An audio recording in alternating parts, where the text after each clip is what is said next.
नमस्कार प्यारे दर्शकों, मैं हूं कमल दुबे, आपका ज्योतिष मित्र सौभाग्य सलाह में आपका स्वागत करता हूं।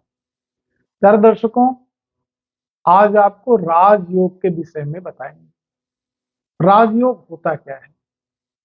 कुंडली का ऐसा योग जिसमें जन्म लेने वाला जातक चहुमुखी विकास करता है, या ऐसे आप कह सकते हैं कि कुंडली का एक ऐसा योग जो व्यक्ति को पारस बना देता है, उसकी चर्चा करें। राजयोग को देखने के लिए जब कुंडली पर नजर डालें तो 9वें भाव और 10वें भाव पे विशेष ध्यान देना चाहिए, क्योंकि कुंडली का 9वां भाव हमारा भाग्य भाव है और कुंडली का 10वां भाव हमारा कर्म भाव है। हम सभी लोग कुछ न कुछ कार्य करते हैं और उस कार्य को करते समय यदि हमारे भाग्य का भी साथ मिल जाए तो हम सफल हो जाते हैं, चहुमुखी विकास करते हैं। जो भी कार्य करते हैं उस कार्य से हमको अपार सफलता मिलती है।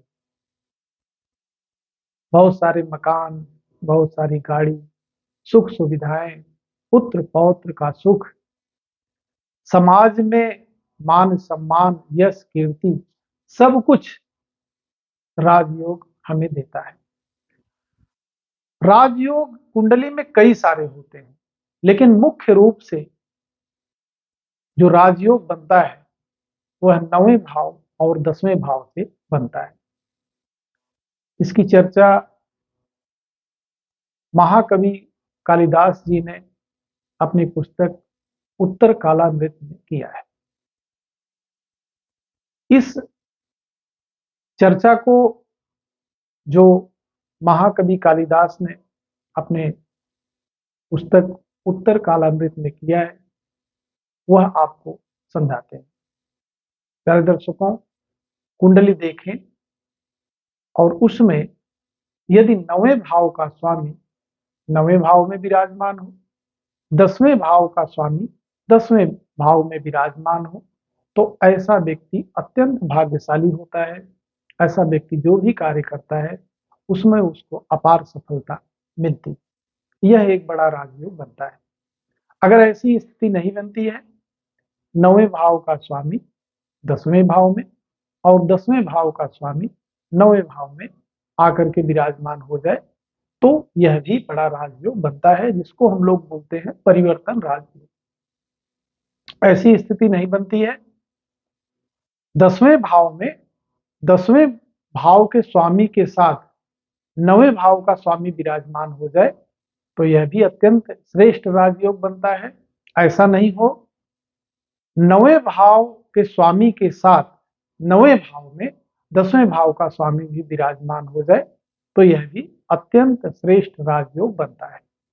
अगर ऐसी स्थिति न बने, जहां पर 9वें भाव का स्वामी विराजमान है वहां से ठीक 7वें भाव में 10वें भाव का स्वामी विराजमान हो जाए तो यह भी अत्यंत श्रेष्ठ राजयोग बनता है। ऐसी स्थिति न हो, जहां पर 10वें भाव का स्वामी विराजमान है वहां से ठीक 7वें भाव में 9वें भाव का स्वामी विराजमान हो जाए तो यह भी अत्यंत श्रेष्ठ राजयोग बनता है, जिसको हम लोग बोलते हैं कि 9वें भाव का स्वामी 10वें भाव को देख ले और 10वें भाव का स्वामी 9वें भाव को देख ले तो यह अत्यंत श्रेष्ठ राजयोग बनता है, जिसको हम लोग बोलते हैं दृष्टि संबंध।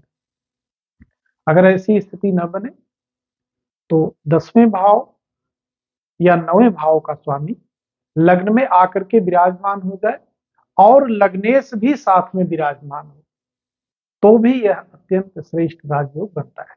इसके अलावा 9वें या 10वें भाव का स्वामी चौथे भाव में आकर के विराजमान हो जाए और चौथे भाव का स्वामी भी वहीं पर विराजमान रहे तो यह भी अत्यंत श्रेष्ठ राजयोग बनता है। इसके अलावा 5वें भाव का स्वामी 5वें भाव में रहे और उसी भाव में आकर के 9वें या 10वें भाव का स्वामी आकर के विराजमान हो जाता है तब भी यह अत्यंत श्रेष्ठ राजयोग बनता है। इसके अलावा 7वें भाव का स्वामी 7वें भाव में रहे और वही 10वें भाव या 9वें भाव या 9वें 10वें दोनों भाव का स्वामी आकर के 7वें भाव में विराजमान हो जाता है, तो भी यह अत्यंत श्रेष्ठ राजयोग बनता है।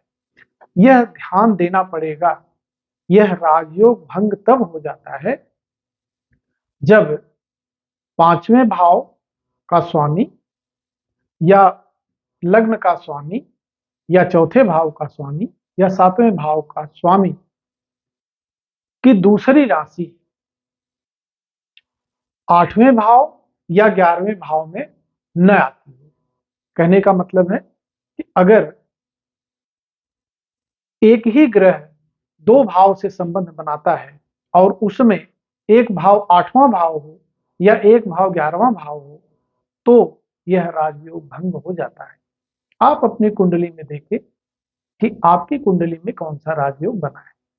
अगर जो नियम महाकवि कालिदास जी ने बताया है उस प्रकार का राजयोग बना है, तो निश्चित तौर पे आप बहुत ही भाग्यशाली हैं। आप इस संसार में बहुत कुछ करने वाले हैं। आपके माध्यम से बहुत लोगों का भला होने वाला है। अपने परिवार का तो भला करेंगे ही, साथ में आपके साथ जो लोग संबंध रखते हैं उनका भी आप भला कर दें। प्यारे दर्शकों, फिर एक महत्वपूर्ण विषय पर आपसे चर्चा करेंगे। आप सभी दर्शक हमसे जुड़े, आप सभी का बहुत बहुत धन्यवाद।